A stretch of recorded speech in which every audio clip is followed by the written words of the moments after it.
Tapping కేసులో భాగంగా విచారణకు హాజరైన హరీష్ రావు సిట్ అధికారులకు దొరికిపోయినట్లుగా కనిపిస్తుంది. 7:30 గంటల పాటు విచారణ తర్వాత బయటకొచ్చి తెలంగాణ భవన్ లో ప్రెస్ మీట్ పెట్టి విచారణ వీడియోని రిలీజ్ చేయాలని విచిత్రమైన డిమాండ్ చేశారు. ఫోన్ ట్యాపింగ్ పై తనకేం సంబంధం అని, తాను హోంమంత్రిగా చేయలేదని అన్నారు. అప్పటి డీజీపీ ఇంటెలిజెన్స్ చీఫ్లను అడగాలని ఎదురుదాడి కూడా చేశారు. అంతేకాదు, తానే వారిని ఇంటరాగేట్ చేశానని, తనను ప్రశ్నలు అడగలేదన్నట్లుగా చెప్పుకొచ్చారు.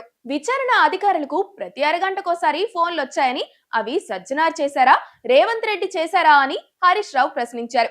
విచారణ వీడియో బయట పెట్టాలి, చిల్లర లీక్లు ఇచ్చి తప్పుడు ప్రచారం చేయడం మానుకోవాలి, సిట్ విచారణలో ఏదో జరిగిపోయిందనే పుకార్లు ప్రచారం చేయడం మానుకోవాలని కూడా ఆయన అన్నారు. నిజానికి హరీష్ రావు విచారణపై ఇంకా ఎలాంటి పుకార్లు కూడా రాలేదు, ప్రచారాలు జరగలేదు.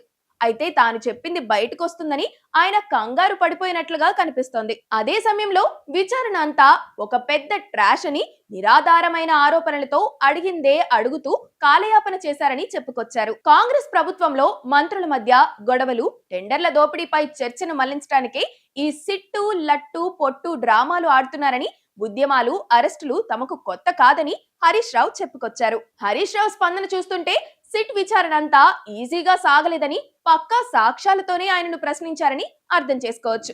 అందుకే ఆయనలో ఎప్పుడూ లేనంతగా కంగారు కనిపిస్తుందన్న అభిప్రాయం కూడా వినిపిస్తోంది.